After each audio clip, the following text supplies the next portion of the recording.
Mixie కింద ఉన్న అలమరలో, తెల్ల డబ్బాలో ఉన్నది ఉప్పు కాదా? అన్న మాటతో హాల్లోని సోఫాలో కూర్చుని పరీక్ష పేపర్లు దిద్దుతున్న వాసంతి తుళ్ళుపాటుతో తలెత్తి చూసింది. హాలు లోపలి గోడకు ఆనుకుని మోచేతివరకు ఇడ్లీపిండి అంటిన చేత్తో జవాబు కోసం చూస్తూ నించున్నాడు నందకిషోర్. జారిపోతున్న లుంగీని ఉండలు చుట్టి పైకి దోపి, బనియన్ లేకుండా, ఇప్పుడిప్పుడే వస్తున్న చిన్న పొట్టతో, పని చేయడం వలన పట్టిన చిరుచెమటతో, ఏ భావమూ పలకని మొహంతో ఒక కాలు గోడకు పైకి తన్నిపట్టి ఇడ్లీపిండి కారిపోకుండా చేతిని ఎత్తిపట్టి నించున్నాడు. మామూలుగా అయితే ఆ అవతారం నవ్వుని తెప్పిస్తుంది. కాని వాసంతికి కంపరమేసింది.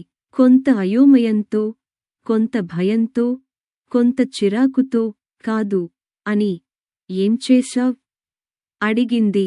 ఎదురుగా కూర్చున్న ట్యూషన్ పిల్లలు నవ్వు మొహంతో ఉత్సాహంతో చూస్తున్నారు అతని వైపు. ఏం చేయలేదులే, నువ్వు అంతలా ఇదైపోకు. ఉప్పేమో అనుకుని ఇడ్లీపిండిలో వేశా. కాదనిపించి నోట్లో వేసుకుని చూశా. వెంటనే మొత్తం కుప్పకుప్పగా తీసేశా. అయినా ముగ్గుపిండి డబ్బా అక్కడ పెట్టుకుంటారా ఎవరైనా? తనదేం తప్పు లేనట్లు సమర్థించుకున్నాడు కిషోర్. పోపు సామాన్లు పెట్టే చోటు వదిలిపెట్టి మిక్సీ కింద ర్యాక్లో చూస్తాడా ఎవడైనా? 2 వత్తి పలుకుతూ ప్రశ్నించింది వాసంతి. అయినా నీకు మోచేతివరకు పిండి ఎందుకు అంటింది? ఎన్నిసార్లు చెప్పాను గరిటతో కలపమని. చేతినిండా, గిన్నెనిండా పూసి పెడతావు. నేను వేసినప్పుడు ఇలాగే ఉంటుందా గిన్నె కాని చెయ్యి కాని? చిరాకుగా పేపర్లో తల దూర్చింది. పిల్లలు కూడా టీచర్కి కోపం వచ్చిందని తల దించుకుని చదవడం మొదలుపెట్టారు. ఇడ్లీ పిండి అయినా, దోసపిండి అయినా ఉప్పు వేసినప్పుడు చేత్తో కలిపితేనే సమంగా కలుస్తుంది. రుచిగా కూడా ఉంటుంది. చేయి కడుక్కుంటూ అన్నాడు. మీ బామ్మేగా చెప్పింది. మా అక్క కూడా అదే అంటుంది. మా బావ ఎంత మెచ్చుకుంటారు మా అక్క చేతి వంటను.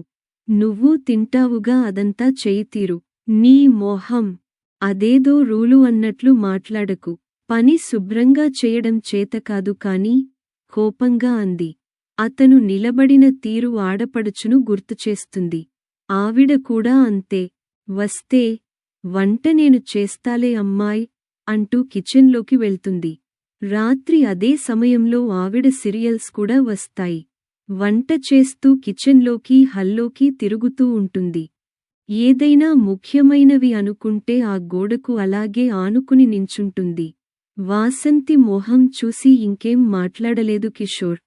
పిల్లలు వెళ్ళిపోయిన తర్వాత తన పరిస్థితి తలచుకుంటూ చిరాకును కంట్రోల్ చేసుకుంటూ పేపర్లను కట్టిపెట్టి ట్యూషన్ అయిందనిపించింది వాసంతి.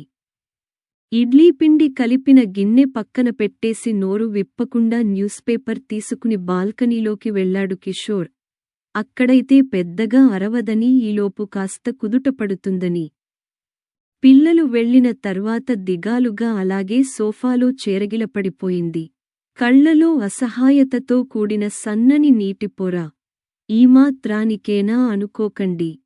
ఎవరితో చెప్పుకోవాలి తన బాధ ఎవరికి అర్థమవుతుంది? తమ్ముడికి చెప్తే మరదలితో సహా కలిసి నవ్వుతారు.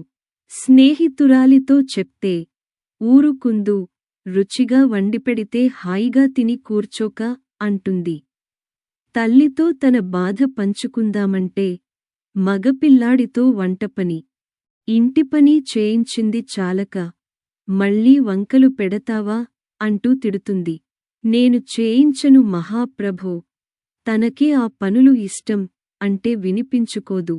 కళ్ళు మూసుకున్న వాసంతికి గతం సినిమాల్లోలా గిరగిరా తిరిగింది. పెళ్లిచూపులు అబ్బాయికి హైదరాబాదులో మల్టీనేషనల్ కంపెనీలో ఉద్యోగమనేసరికి మరే విషయాలు స్ఫురించలేదు. హైదరాబాదు సాఫ్ట్వేర్ ఎంప్లాయీ ఇది చాలు కళ్ళు మూసుకుని ఎస్ చెప్పడానికి. విజయవాడలో పుట్టిపెరగడంతో చుట్టాలంతా ఈ చుట్టుపక్కలే గుంటూరు, తెనాలి, రేపల్లె, బాపట్ల ఇదే ప్రపంచం ఇదే లోకం. చిన్నప్పుడే నిర్ణయించుకున్నా నా జీవితం, భవిష్యత్తు హైదరాబాదేనని. హైదరాబాదు చుట్టూ ఎన్నో కలలు కన్నా. పెద్ద పెద్ద భవనాలు, మల్టీప్లెక్సులు, మెట్రోలు, రోడ్లు, ఆఫీసులు నాకు కిక్కునిస్తాయి. ఎవరి పని వారు చేసుకుంటూ ఎంత ఆనందంగా ఉంటారు. కానీ ఎక్కడో చిన్న నిరాశ. అమ్మా నాన్న హైదరాబాదు సంబంధం తెస్తారా, ఒప్పుకుంటారా అని. విజయవాడలోనే స్కూలు, విజయవాడలోనే ఇంటర్, ఇక్కడే డిగ్రీ, ఇక్కడే పీజీ, ఇక్కడే బిఎడ్, ఇక్కడే ఉద్యోగం. నా జీవితంలో కృష్ణానది తప్ప మరేం లేదు. ఇంట్లో సంబంధాలు చూడటం మొదలుపెట్టినప్పుడు ఖచ్చితంగా చెప్పా, హైదరాబాదు సంబంధమైతేనే చేసుకుంటా నని. దాని మొహంలే అంది అమ్మ పట్టించుకోకుండా.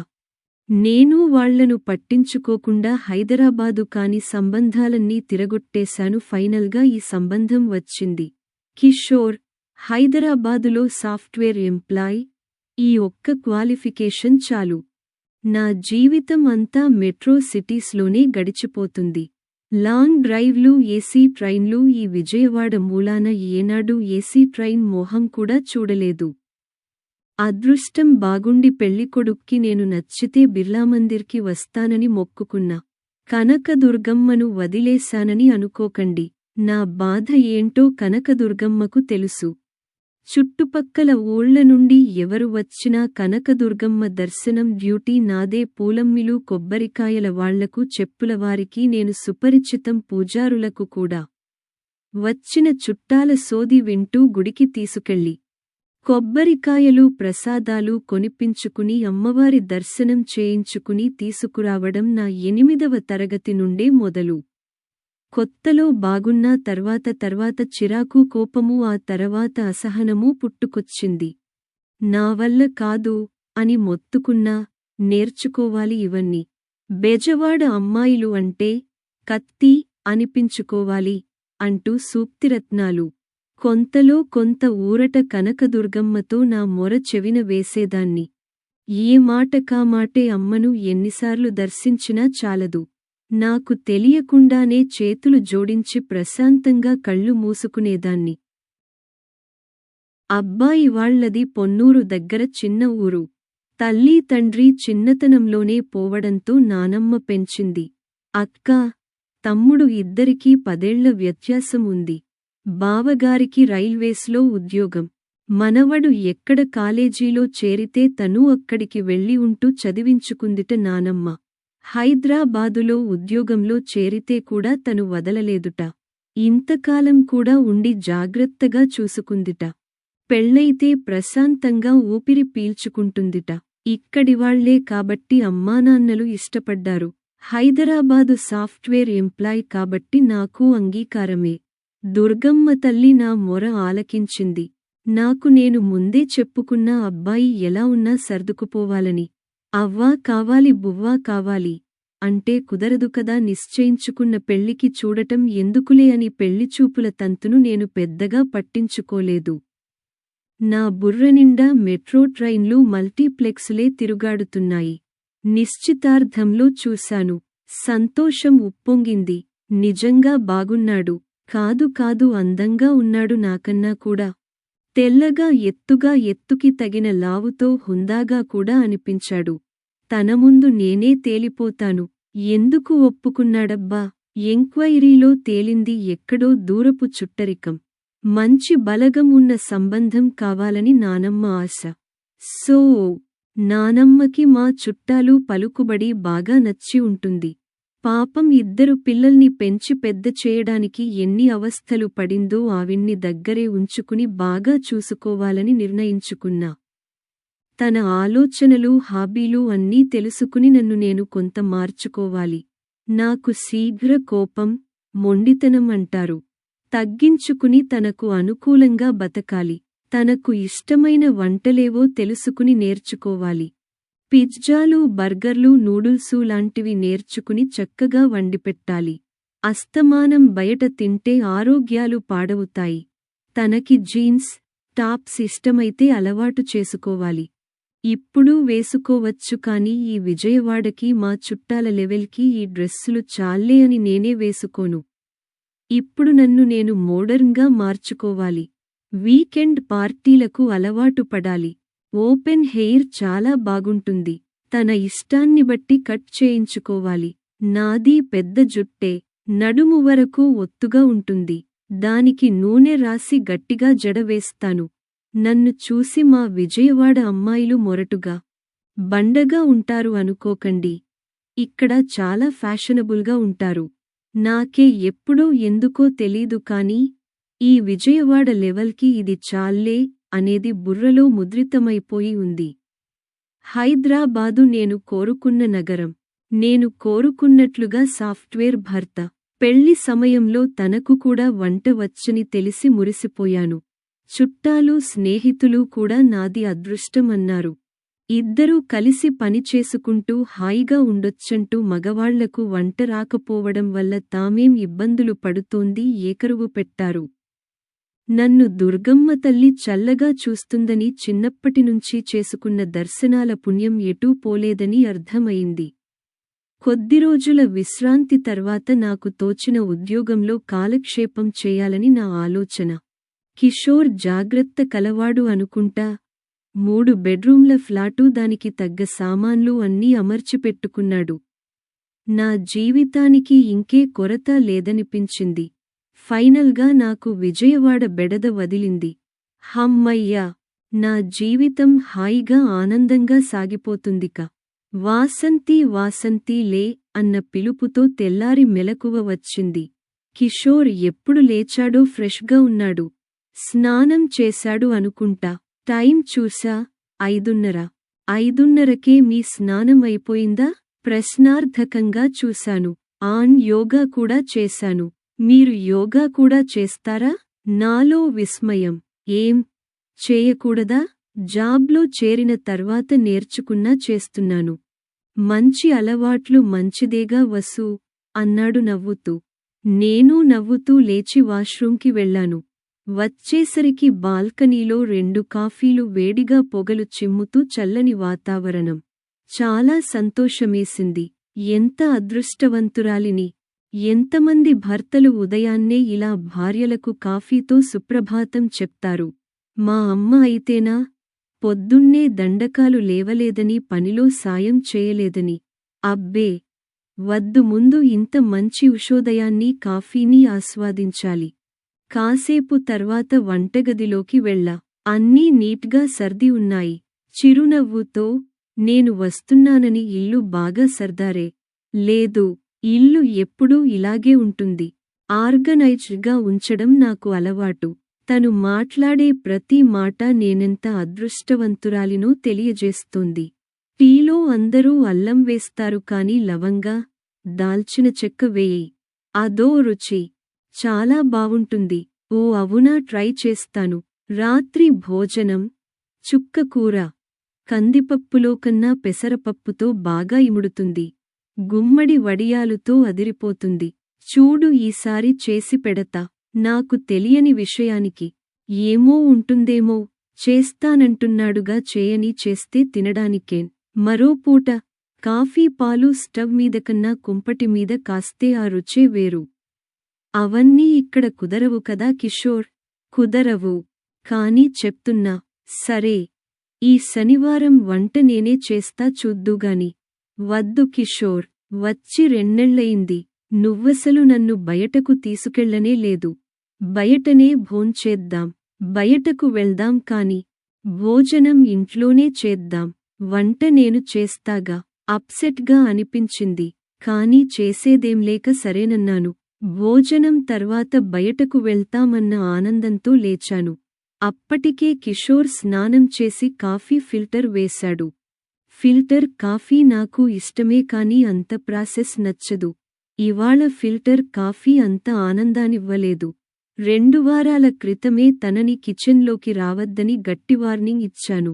నేను చేసే ప్రతి పనిని ఇలా కాదు, అలా కాదు, ఇది వెయ్యి, అది వద్దు, ఇది ముందు వెయ్యాలి, అది తర్వాత వెయ్యాలి. అబ్బో! రన్నింగ్ కామెంటరీ సాగిపోతూనే ఉంటుంది. ఏదీ నా లెక్క ప్రకారం జరగదు. వంట బాగానే ఉంటుంది. ఏ మాటకామాటే చెప్పుకోవాలి. కిషోర్ వంట అద్భుతంగా చేస్తాడు. అంతేకాదు, ఇష్టంగా చేస్తాడు. వంటే కాదు, ప్రతి పని అంతే. పక్కా ప్రణాళిక. దేని తర్వాత ఏది, ఎంత, ఎప్పుడు వెయ్యాలి అన్నది చాలా లెక్క ప్రకారం ఉంటుంది. నేను మామూలుగా అందరిలాగే చేస్తాను. ప్రతిరోజూ తినేప్పుడు ఏదో ఒక కామెంట్. అది నాకు నచ్చడం లేదు. టొమాటో పప్పుకి దొండకాయ వేపుడు బెస్ట్ కాంబినేషన్. అది కూడా దొండకాయలు గుండ్రంగా కోయాలి. దోసకాయ పప్పుకి వంకాయ కొబ్బరికారం సూపర్గా ఉంటుంది. పొడవు వంకాయలు, పొట్లకాయ పెరుగు పచ్చడికి బెండకాయ డీప్ ఫ్రై బావుంటుంది. సాంబారుకి ఆలు ఫ్రై కన్నా చేమదుంప, మిరియపు కారం బెస్ట్.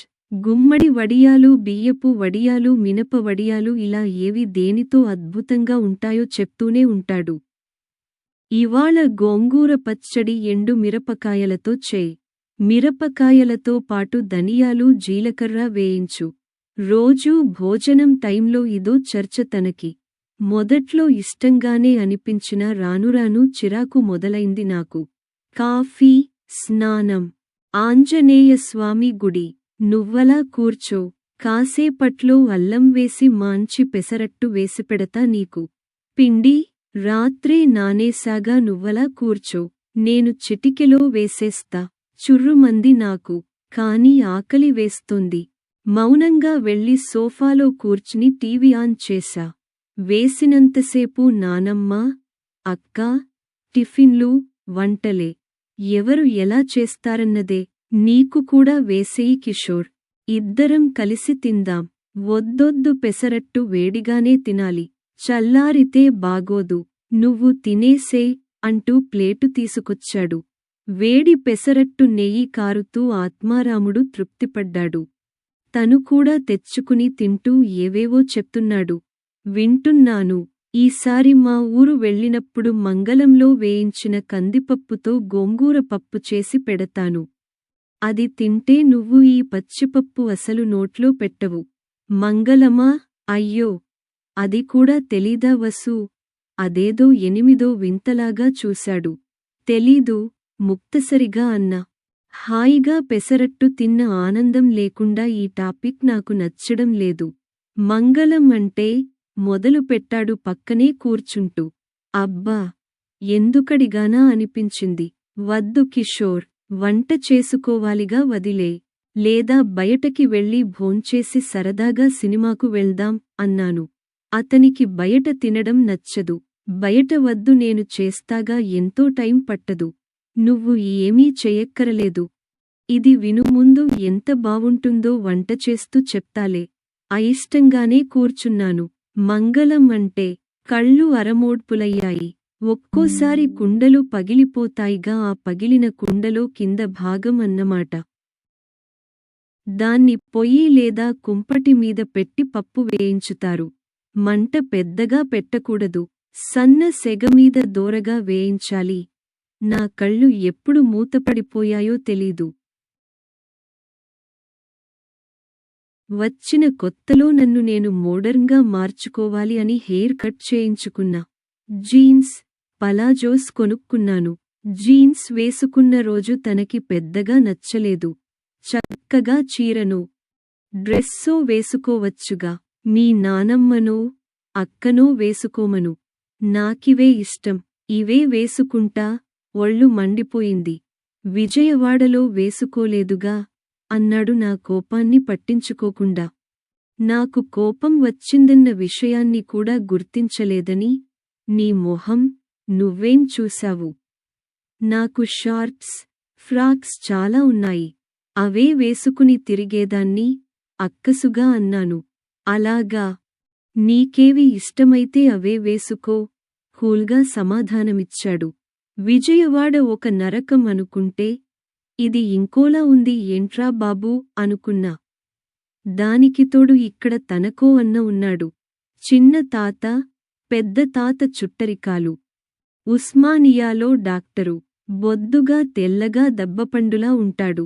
ముట్టుకుంటే మరక పడుతుందేమోనన్నంత తెల్లగా ఉంటారు పిల్లలిద్దరూ. 2-3 నెళ్లకోసారి కలుస్తుంటాం. ఆయన వచ్చిన రోజు మరీ ఇద్దరూ అదేదో లోకంలో ఉంటారు.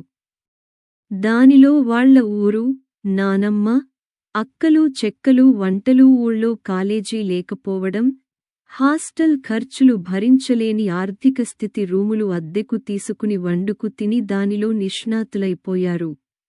ఆయన డాక్టరు అవడం మూలాన సమయం దొరకదు కాబట్టి పర్లేదనుకుంటా. మా ఆయన మాత్రం నానమ్మ పెంపకంలో ఇదిగో ఇలా తయారయ్యాడు. ఆ బావగారు చాలా సరదా మనిషి. జోకులు సెటైర్లు బ్రహ్మాండంగా వేస్తారు. ఇద్దరి మెయిన్ టాపిక్ వంట. బామ్మెలా చేస్తుంది అమ్మెలా చేస్తుంది దేంట్లో ఏం వేస్తే ఎలా ఉంటుంది.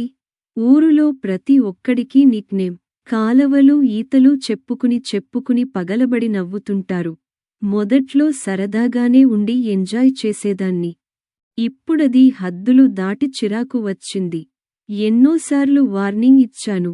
వంటగది వైపు రావద్దని, వంట గురించి మాట్లాడవద్దని, వంకలు పెట్టవద్దని. కొంత కంట్రోల్లోకి వచ్చాడు. ఆ చెయ్యి ఎత్తిపట్టి గోడకు ఆనుకున్న తీరు గుర్తొచ్చి ఒళ్ళు మండిపోతోంది. బాల్కనీలోకి వెళ్ళి చూసా బిక్కమొహంతో పేపరు చూస్తున్నాడు. తిరిగి వచ్చి సోఫాలో కూర్చున్నా. కళ్ళు మూసుకున్నా. ఎందుకు నాకీ అసహనం? ఏం తక్కువ అయింది నాకు? ఏమిటి తనతో ప్రాబ్లం? తాగుతాడా లేదు?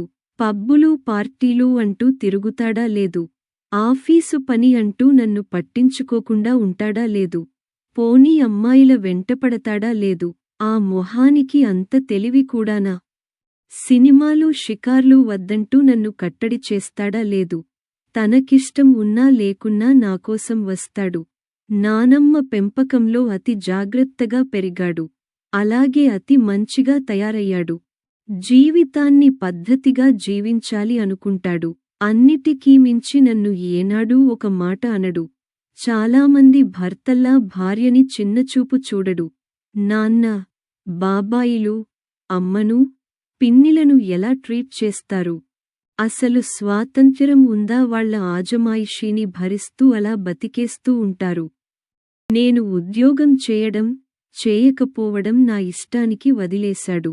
నేను ఫ్రాక్స్, జీన్స్ ఏం వేసుకున్నా అభ్యంతరం చెప్పడు. నన్ను నేను అప్డేట్గా ఉంచుకోవడం కోసం. బోధన నాకిష్టం కాబట్టి స్కూల్లో ఉద్యోగం చేస్తున్నా దేనికి అడ్డు చెప్పడు. స్త్రీలకు పెద్దలకు గౌరవం ఇవ్వాలంటాడు. వీటన్నిటిలో ఏం తప్పు ఉంది? నాకు తను అవుట్డేటెడ్గా ఎందుకు అనిపిస్తున్నాడు? నాకెలా టీచింగ్ మీద ఇష్టమో తనకి వంట మీద ఇష్టం కావచ్చు. అది నాకెందుకు కష్టాన్ని కలిగిస్తోంది? లేచి బాల్కనీలోకి వెళ్ళా. బాచీ! అది వాళ్ళ నానమ్మగారి పిలుపు. ఆకలేస్తోంది, అన్నం తిందాంరా. ఉల్లిపాయలు సన్నగా తరిగి, అల్లం, పచ్చిమిర్చి వేసి, ఒక స్పూన్ శనగపిండి కలిపి, కొత్తిమీర కరివేపాకు దిట్టంగా వేసి ఆమ్లెట్ వేద్దూరా. ఈలోపు నేను అన్నీ సర్దుతా. తనకిష్టమైన వివరణతో చెప్పా. వెటకారం ఉందేమోనని నా మొహంలోకి చూశాడు. లేదు, మామూలుగానే ఉంది. ఈవేళ అలాక్కాదు. ఎండుమిర్చి ఫ్లేక్స్, కచ్చాపచ్చాగా దంచిన 4 మిరియాలు, సొంటిపొడి వేసి చేస్తా చూడు ఎలా ఉంటుందో. ఉత్సాహంతో లేచాడు. హబ్బా! ఈ వంటొచ్చిన మొగుడితో ఎలాగమ్మా వేగేది? ఈ కథ మీకు నచ్చినట్లయితే లైక్ చేయండి, కామెంట్స్ పెట్టండి. ఇంకా మీ బంధుమిత్రులకి షేర్ చేయండి. ఛానల్‌ని మొదటిసారిగా చూస్తున్నవారు సబ్స్క్రైబ్ చేసుకుని, గంట పైన నొక్కి ఆల్ ఆప్షన్ సెలెక్ట్ చేసుకొని మమ్మల్ని ప్రోత్సహించండి.